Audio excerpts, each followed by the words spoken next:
She came to rest on a snowbank at the side of a highway. A teenage girl who could have been anyone's daughter. Her journey had taken her places no young girl should ever know. But finally, it had brought her home to a small Pennsylvania town she'd never seen before. If only she'd survived, she would finally have known there were people who cared.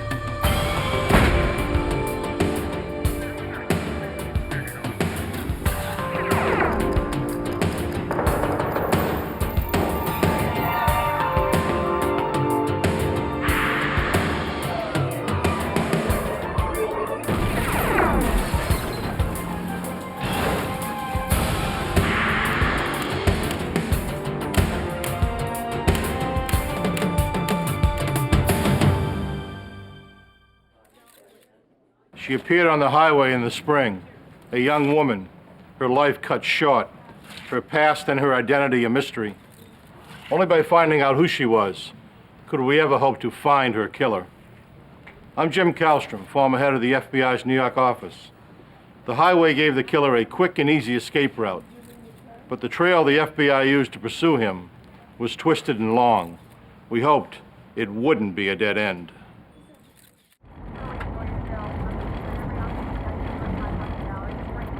March 24th, 1993, Bellefonte, Pennsylvania.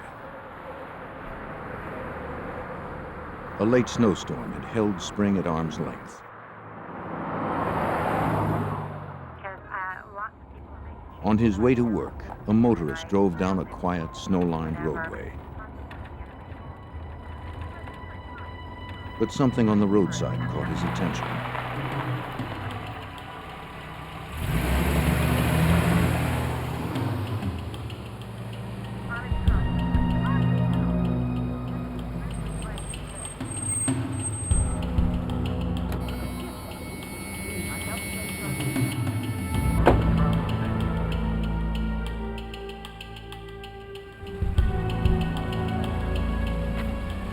What he saw was unthinkable in this peaceful valley.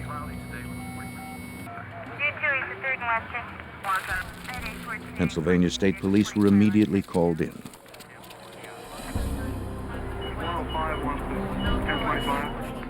A young woman lay dead on a snowbank near the junction of two major interstates.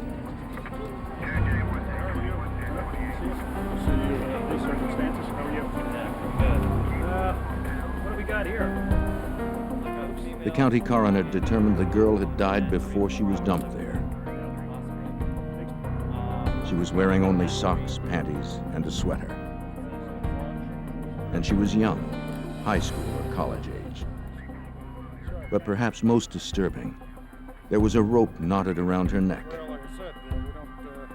And her hands were also bound. District Attorney Ray Griecar was at the scene, appalled by what he saw. What struck me is that someone had not only murdered this young woman, but treated her with such disrespect.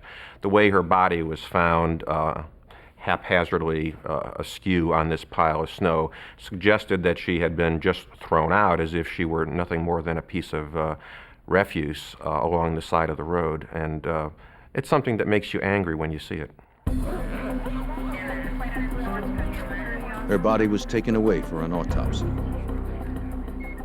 Soon word of the crime began to spread in this close-knit town of 7,000. It was the first homicide in Bellefonte in 13 years. Like District Attorney Griecar, the townspeople were shocked and outraged. FBI Special Agent Randy Kohik was among them. He was drawn to the case well before the FBI was officially involved. That whole area up there is known as Happy Valley. It's a nice place to raise your kids. I lived there for 12 years. Crimes like this just don't happen there. And needless to say, to have a young girl's body dumped in your community is a heinous thing. They were extremely upset, and even more so, they wondered whether or not perhaps the murderer might live in the community. Detectives searched for anything that might help identify the girl. They found no purse or wallet, and little else. And I remember commenting to Trooper Madden that morning that he would be very, very fortunate indeed if he was ever able to even identify this young woman, let alone figure out who murdered her. Trooper Madden of the Pennsylvania State Police would be lead investigator. There was a slight indentation into the snow, about 6 inches, where the body itself looked like it had been dumped off of some type of object, be it a truck or vehicle, into the berm of the snow.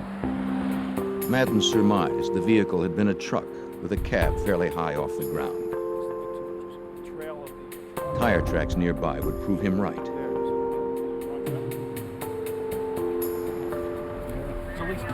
They were made by dual wheels, probably the rear wheels of a tractor-trailer cab.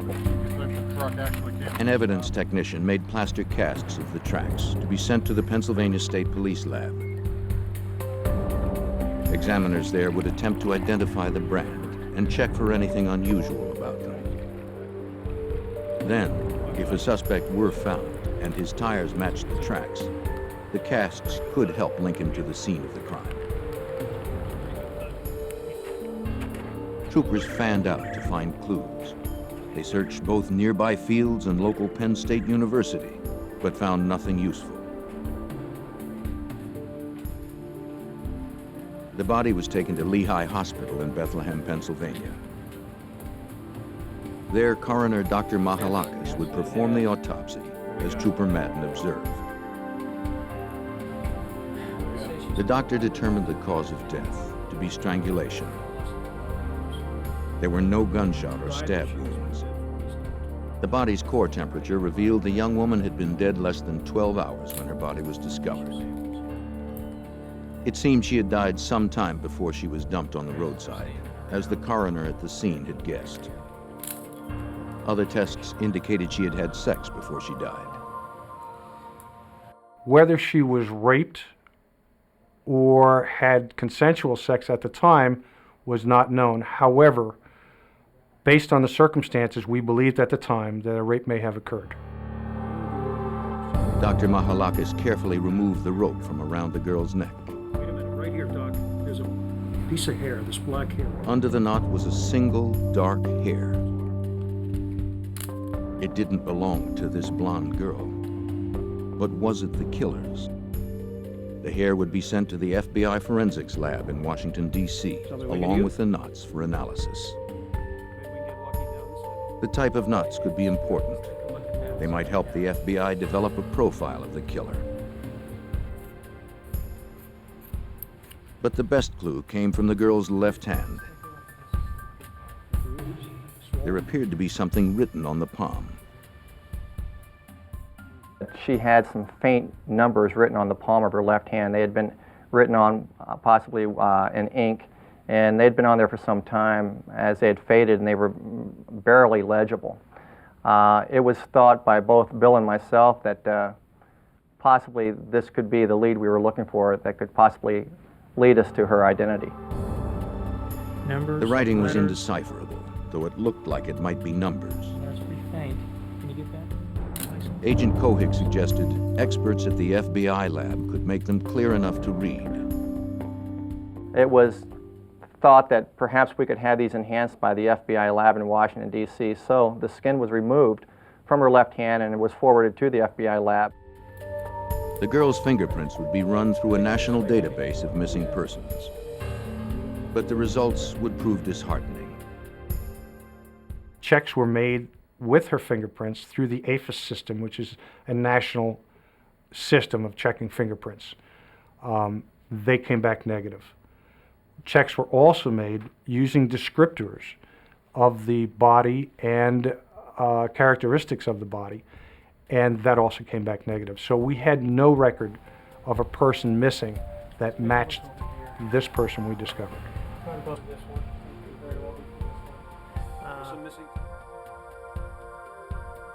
Then, x-rays were taken by a forensic dentist. They could be crucial in identifying the woman. If a tentative ID were made and these x-rays matched those taken when the woman was alive, they'd confirm her identity. But first, she'd need to be visually identified by someone who knew her in life, which would be difficult after a full autopsy. Closing facial incisions made for the dental x-rays and masking contusions would take hours of painstaking work. To restore her to the way she looked in life would require the artistry of a skilled mortician. Stephen Mondock was just the man for the job. When we received her body, she'd been through quite an ordeal. You know, we had to put a little bit of makeup on her. We had to get her hair done. We dressed her. We made her look as lifelike as possible at that point. We then proceeded to take photographs that were eventually placed in the newspaper. Those photographs depicted her as more lifelike than she had looked when first found. But Mondock gave her more than a face. He gave her a name. When the coroner brought her in, he said, "We have a Jane Doe for you." And I said, "Carrie," I said, "you know, I don't like calling people Jane Doe." I said, "It seems so impersonal." He says, "Well, what are we going to call her?" And I said, "Well, she was found in Spring Township, right?" He said, "Yes." I said, "Why don't we call her Spring?" And I said, "Well, she was found in the dawn of the morning, so why don't we call her Spring Dawn?"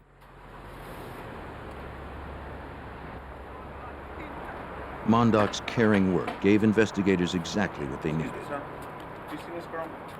They showed photos of the girl to dozens of truckers at local truck stops, restaurants, and gas stations. Some offered the names of people the girl resembled. Her young face struck a chord of recognition in many who saw it. Notices in local papers and on flyers also generated leads. The outpouring of calls to the state police at the time was plentiful, and we had to sift through every lead to try to determine if this person was a local person. But none of the leads would pan out. Then, in late April, about a month after the body was found, the FBI lab called Trooper Madden. Their analysis showed the writing on the girl's left palm was a phone number with a Florida area code. Madden found the number had been disconnected, and he began to wonder if the area code itself was wrong. But it didn't seem right. It didn't seem to fit this particular case. In looking at this person, there was no tan. It seemed as if she came from a winterized area, somewhat similar to where we were. However, we did not know where.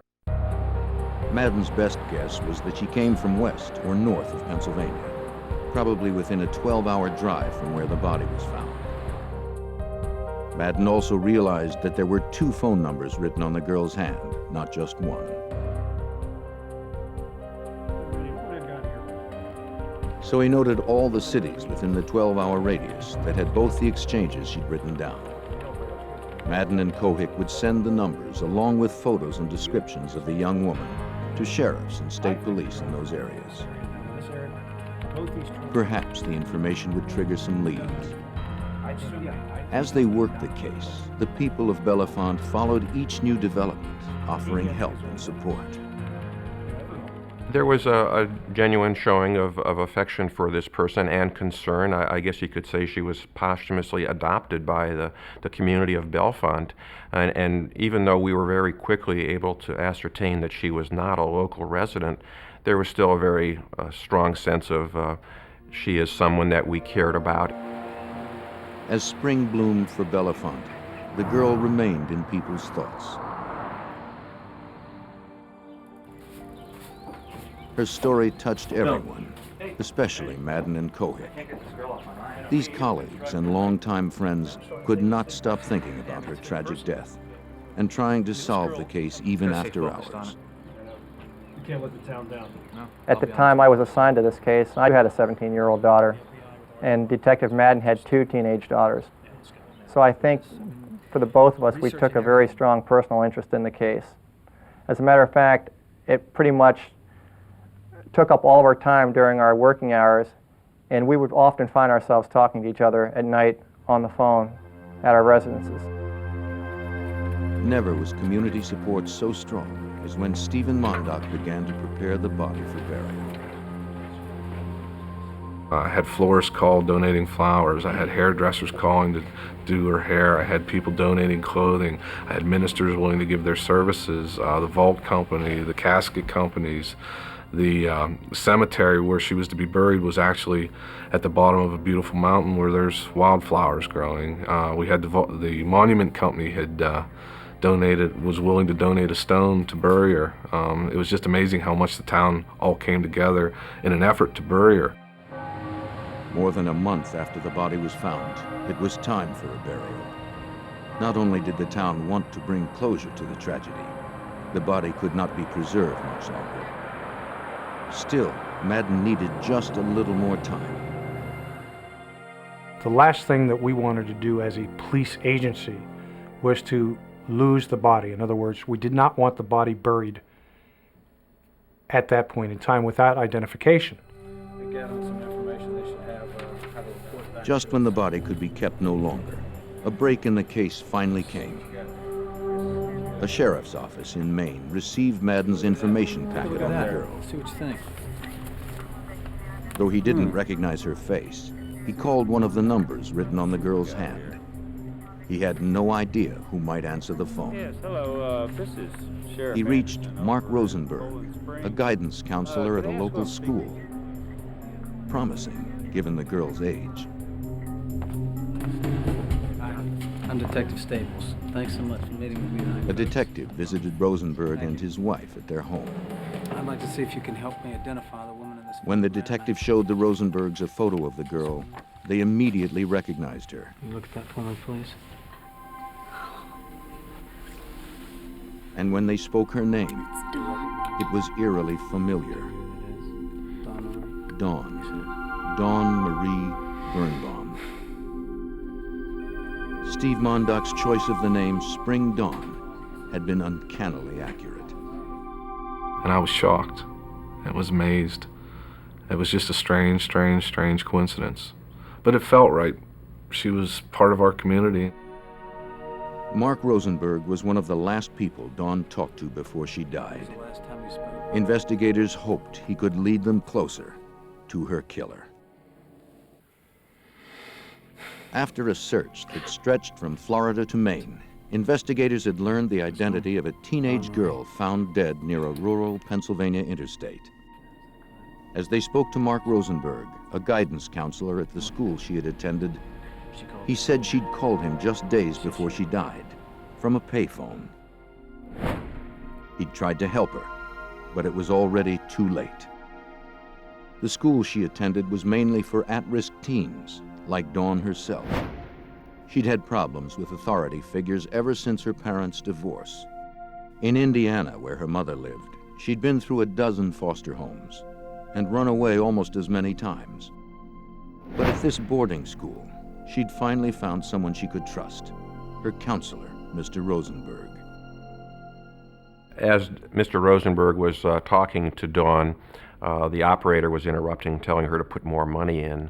Time was running out, and Mr. Rosenberg told Dawn to call him again so he would know she was safe. She said she would do that. He gave her his home telephone number, which obviously she then wrote on the palm of her hand. She said she'd call back, but in fact, she never did call again. The school would send Dawn's dental records to Pennsylvania, where forensic dentists would match them to x-rays taken at the morgue. The result would be a positive ID and a turning point in the case. The FBI entered the case officially under our kidnapping statute. Obviously, we had a girl who was found in central Pennsylvania laying in a snow pile, tied up, and who had previously been seen just a few days earlier in the state of Maine. So we have the interstate aspect.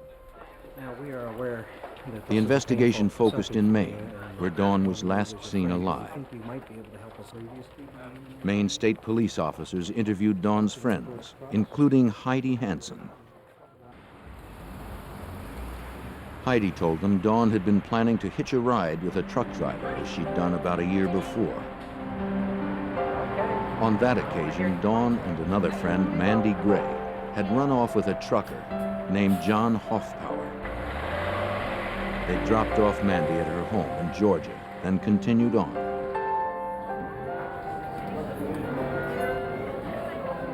What had started as a ride became a relationship. As the weeks passed, they grew closer. And the woman of my life, Dawn. She's been waiting weeks to see you. Hoffpower took Dawn home to meet his grandmother. They continued to travel together, driving his routes. No one knew exactly where they'd gone or what they'd done, but Dawn spoke fondly of her time with Hoffpower. They'd enjoyed each other's company, and he had treated her well. It seemed one of the few happy times in her troubled life. Then, about a month after Dawn was last seen, the truck was pulled over by police in a random traffic stop. An officer demanded Dawn get out. She complied.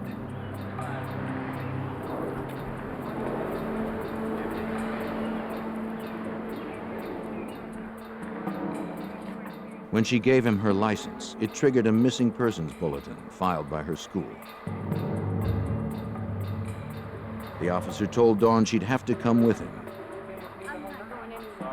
When he tried to take her away from Hoffpower, she pleaded to stay, to no avail. Police would bring her back to school.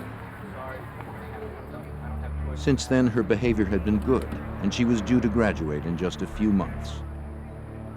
But things were not as they seemed.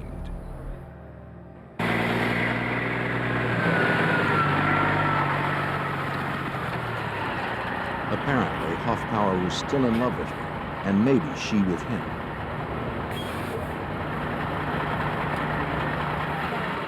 Though she hadn't seen him since their trip, he had tried to visit her at school.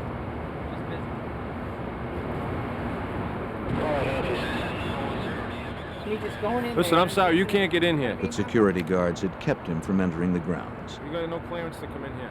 Not having heard from him in a while, Dawn now told friends she was going to look for Hoffpower and run away with him again.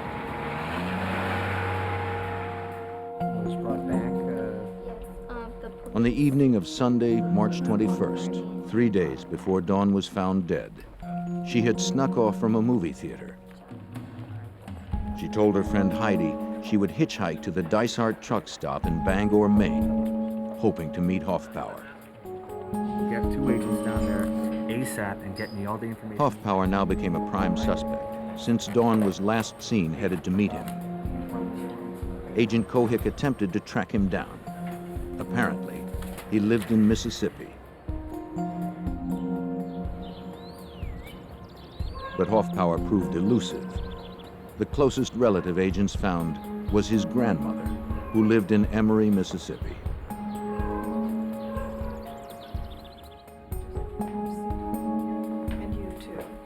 She welcomed them inside and told them she'd raised Hoffpower as her own son. He was devoted to her. No matter where he was, he called her almost every day. He had even brought Dawn home to meet her. Now, when agents told the woman of Dawn's violent death, she was devastated. Then, she shared with him her own tragic news. Last September, a half year before Dawn's murder, her grandson had stopped calling her. He'd also stopped working and taking care of his pets. He'd left his wallet in his house and disappeared. His grandmother believed he was dead, though his body was never found. His car was found riddled with bullets, and there was some reason to think that he had gotten into some trouble with some very unsavory characters and had met a violent end. Agents learned his car had been found in September 1992, a few miles from his Mississippi home, 7 months prior to Dawn's death. By a strange twist of fate, Hoffpower's disappearance had led to Dawn's death. If Hoffpower had arrived at Dysart's, Dawn would still be alive. Their star-crossed love affair had ended in a double tragedy. Now, with Hoffpower presumed dead, investigators' struggle to find Dawn's killer was almost back to square one. Investigators' most promising lead had gone cold. They again had no suspect in a chilling case: the death of a beautiful 17-year-old girl left dead on a rural Pennsylvania roadside. On a tip from Dawn's friend, Agent Cohick and Trooper Madden went to the Dysart truck stop in Bangor, Maine, where Dawn had said she was headed when she was last seen. Cohick from the FBI.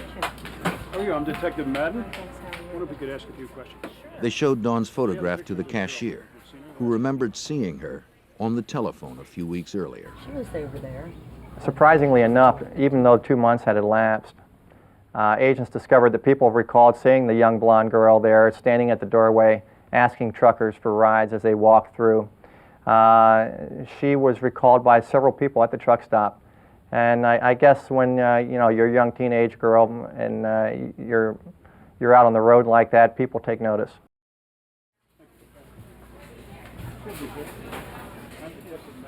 It seemed obvious this was where Dawn had made her last phone calls.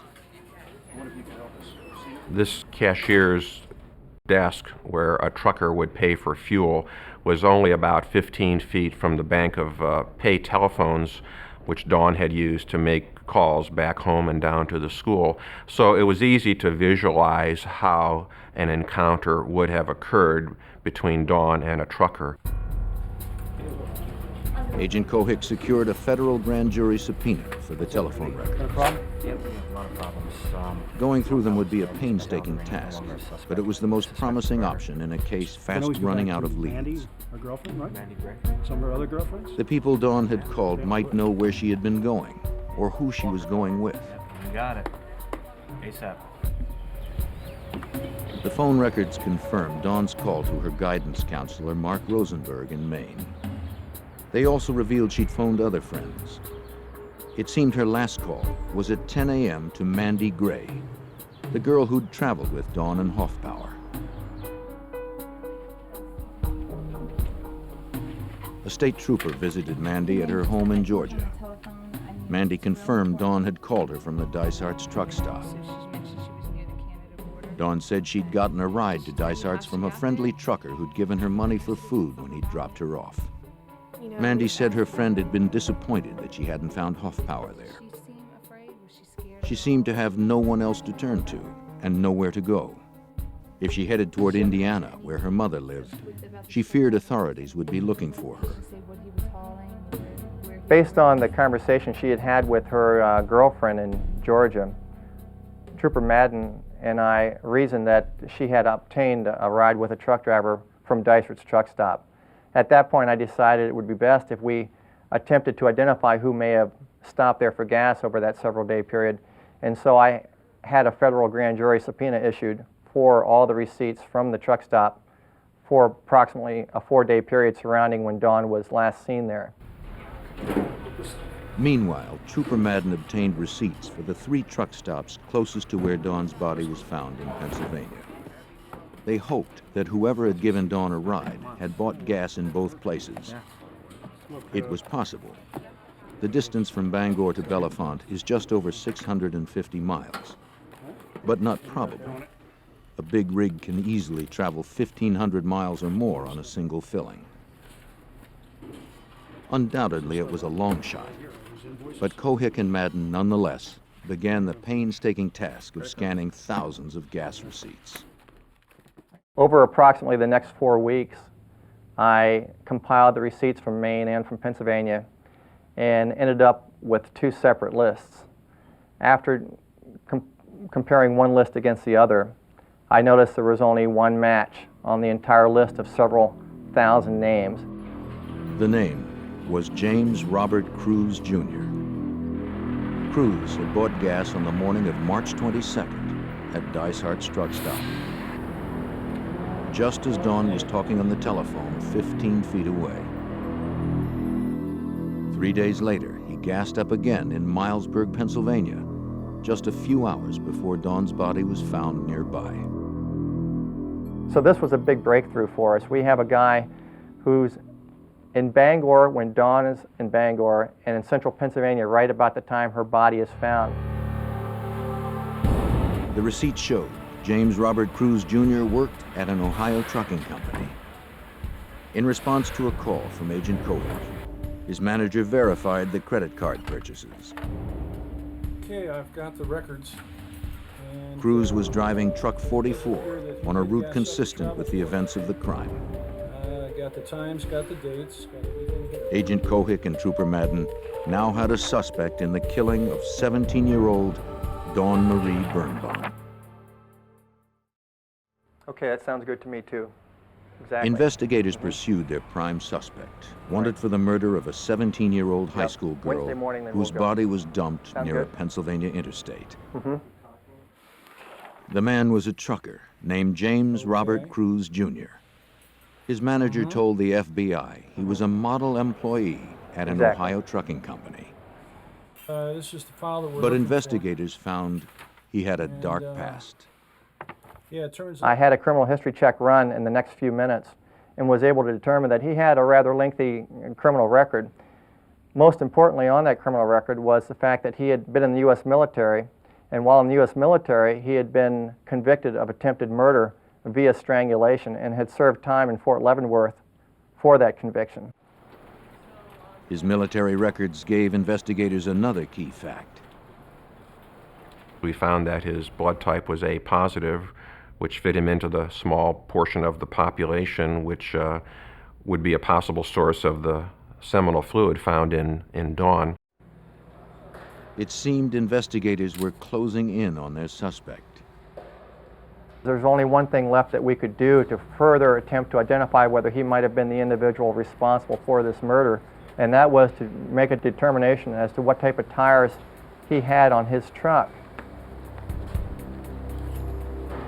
At Agent Kohik's request, an Ohio FBI agent inspected the tires on truck 44 while Cruz was on the road in another rig. The tires were XD1, Michelin, low profiles, a fairly unusual brand. At the Pennsylvania State Police Lab, an examiner attempted to match that brand to the tire cast made where Dawn's body was found. He compared the cast to detailed photographs in a tire reference guide.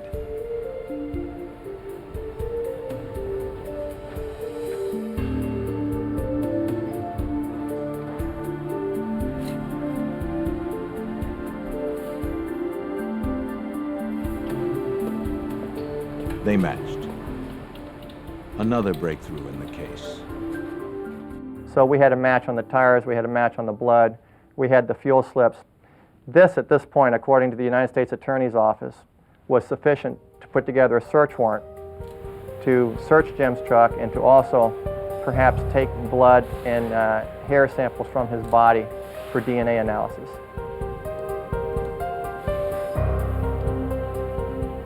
When Cruz was again away in another rig, FBI evidence recovery technicians examined truck 44.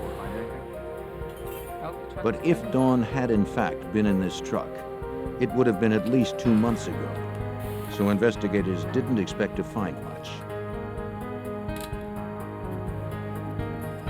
The fact that the truck was exceptionally clean didn't make them any more optimistic.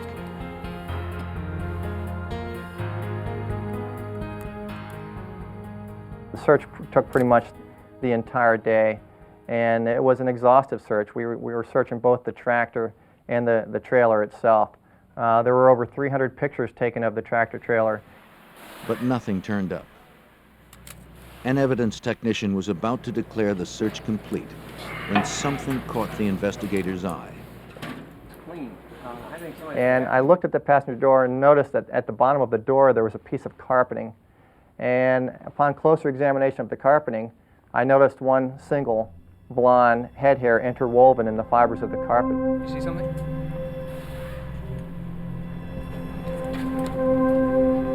It seemed amazing, but there it was, Bill, come here. as if Dawn had not been quite ready to give up yet. What is it? It's like a blonde hair. The hair would be sent to the FBI lab for analysis.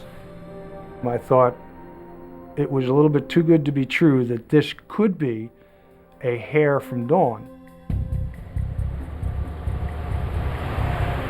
When do you expect them, Joe? Now, investigators waited for Cruz to return from his run. Mr. Cruz, James Cruz? They told him they were looking for a runaway last seen at a truck stop in Bangor, Maine. Do you mind if we use your office? No, right there on it. Thanks, Joe. They implied they were talking to many drivers.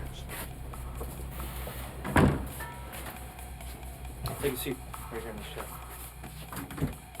shed. Yeah, we know you had a long They asked to see Cruz's logbook for his record of travels on the days in question. Sure. The logs are government mandated to keep truckers from driving too many hours at a Gives kind of a time. history of where you've been. Cruz admitted he'd falsified his Is it logs. pretty accurate? Well, you know, it's Truckers commonly alter them to stay within legal limits. Pretty accurately where you've been. But it seemed Cruz's logs had been selectively altered. But the one thing we noticed was that the misrepresentations in the log seemed to occur just conveniently when the fuel was purchased in Pennsylvania, also when the fuel was purchased in Dyserts.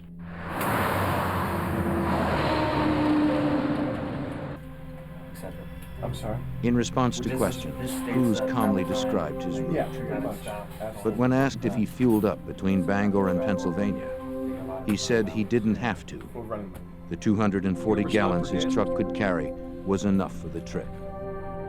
Is this your signature on this credit card statement? I then suggested to him that I had a fuel slip indicating that he had in fact filled up his truck on Wednesday morning.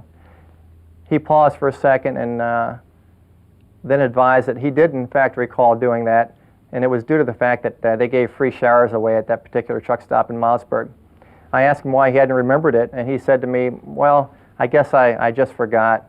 Mr. Cruz, we have a, look at your picture. Then they showed him a photo of Dawn.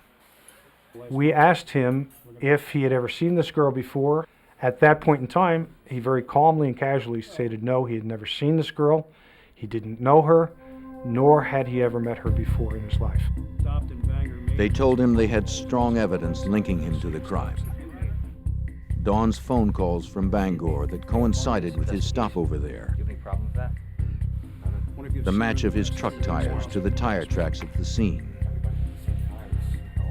And the match of his blood type to the type found on the body.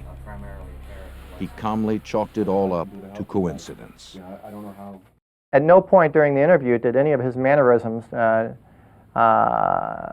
indicate that he was at all nervous with my line of questioning. And as the night slowly went on, I think even Detective Madden agreed that he became less of a suspect for us, even though we had all this circumstantial evidence. He was just too calm and cooperative. Do you have any problem with that? Not at all. Cruz remained friendly, even when investigators produced a warrant for blood and hair samples. They would later learn from FBI profilers that such an excessively calm response can be a sign of guilt. On September 6th, results of the blood and hair analysis proved them right. The samples from Cruz matched the hair and DNA the killer had left behind on Dawn's body. With that evidence in hand, agents obtained a federal arrest warrant for James Robert Cruz, Jr. The FBI and the Pennsylvania State Police had identified the man who had brutally raped and murdered a young woman. On September 8, 1993, with a federal arrest warrant, Agent Kohick and Trooper Madden arrested James Robert Cruz, Jr. when he returned from another trucking run. As they made the arrest, Cruz suddenly dropped his easygoing attitude. One of the differences between the initial interview of Mr. Cruz and the arrest of Mr. Cruz was his demeanor. No longer was he the cool, calm, and collected person he had been during the initial interview that we had with him. Instead, Mr. Cruz appeared to be very sullen and was angry towards both Agent Kohick and myself. Cruz's arrest was the reward for determined investigators, committed to catching the killer of a girl who could have been anyone's daughter. Just 6 months earlier, investigators had only a body in the snow near an interstate with no ID. He was charged with first, second, and third-degree murder, rape, kidnapping, and the federal charge of unlawful flight to avoid prosecution. But I'd like to take a few minutes. For Dawn, the nightmare started as an adventure. On Sunday, March 21st, she left her friend Heidi at a movie theater near their school in Poland Springs, Maine. Dawn headed for Bangor, where she hoped to meet John Hoffman. A friendly trucker gave her a ride. She and John had been separated for months, and she looked forward to seeing him. But he wasn't there. She could not have known he was missing and presumed dead. Instead, her life would intersect with that of a much more sinister man, James Robert Cruz, Jr.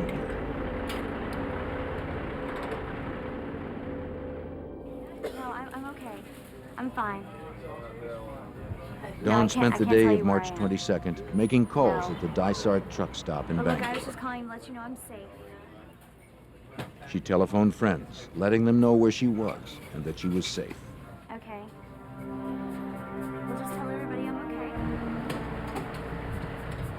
Oh, I appreciate it. She also talked to her school counselor, Mark Rosenberg, to say she'd run away, but was fine and promised to call him that evening. Okay. Oh, hang on a second. Hang on. She wrote his numbers on her hand for safekeeping.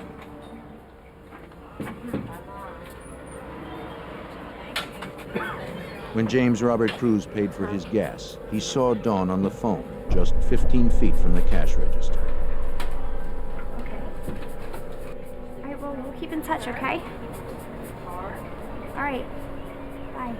Cruz signed the credit card receipt, billing the gas to his employer in Ohio. Okay. Cool out there. Yeah. Bye-bye. Thank you.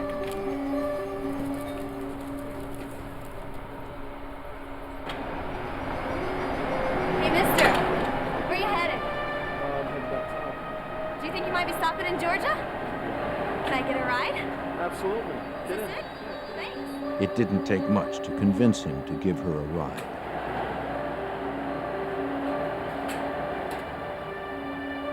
She and Cruz would head south.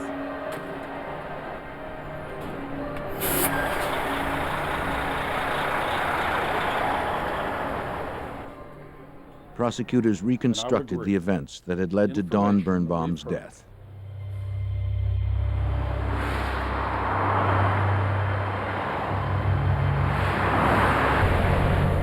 She had no idea of the danger that lay ahead.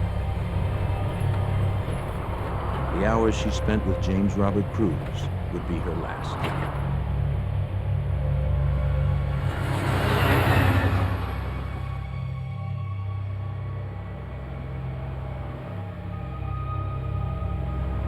While Dawn prepared to sleep for the night, Cruz was still awake, falsifying his logbook.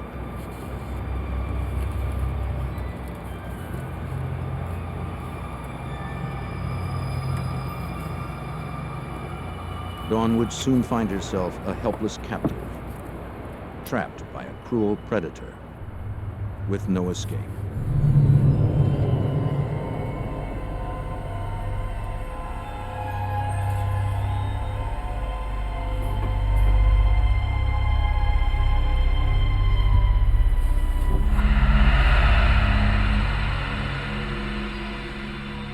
Late on March 23rd, Cruz raped and strangled her, probably in the sleeping compartment of his truck. That's what it was.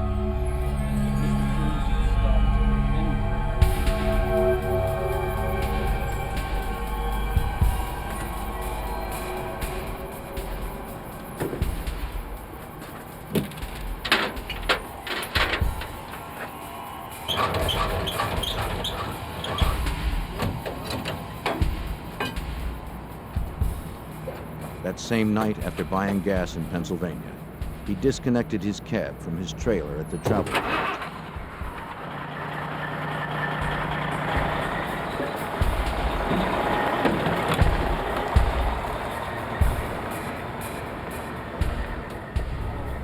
He drove away, looking for a place to leave Dawn's body.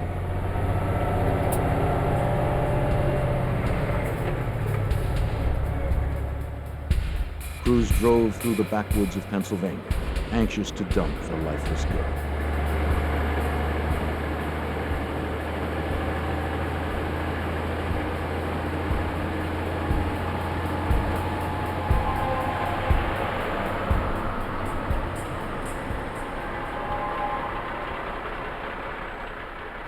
In the wee hours of March 24th, he pulled over to the side of the road.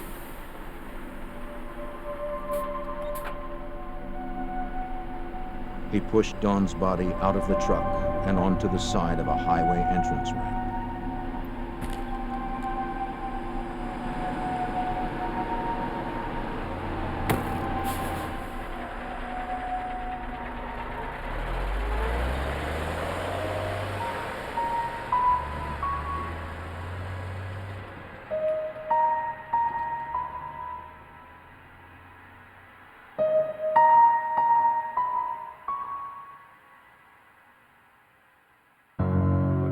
Not to.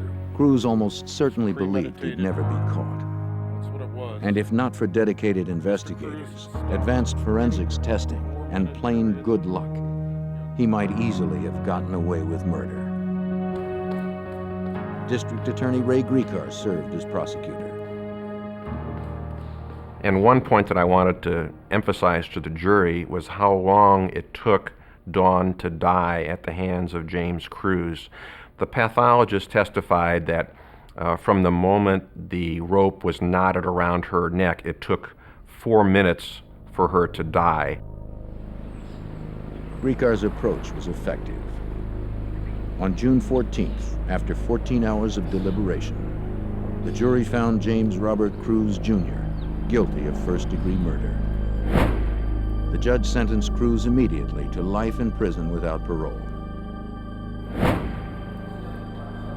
He is serving his time at the Greene County Maximum Security Prison in western Pennsylvania.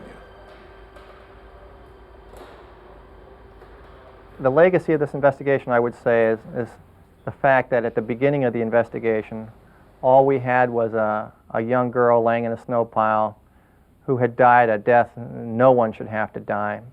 No identification on her for the most part, and a very strong concern among law enforcement agencies that she would not ever be identified, much less have the killer caught and convicted. We have Cruz behind bars. We have to make sure But it that seemed he's done right. Cohick and Madden may have We haven't performed had an even cases greater lately. service Well, than they tell us first why. realized. Sequenced with what we've got. At the time of the arrest, there was a lot of media interest in Cruz because in his own home state of Ohio, there had been a number of young women found along the highways and on-ramps over the previous year or two, and who had been tied up as well and left along on-ramps. A review of our VICAP database indicated over the previous 10 years there were approximately 600 young women that were found along the highways and who had died in a suspicious manner. We were not able to conclusively state that Mr. Cruz was involved in any of these murders. What we do know is that after the arrest of Mr. Cruz, the murders that we were talking about in the state of Ohio ceased. For Dawn Birnbaum, peace had finally come. The gentle people of Bellefonte will always remember her, and the killer who took her life and changed theirs forever.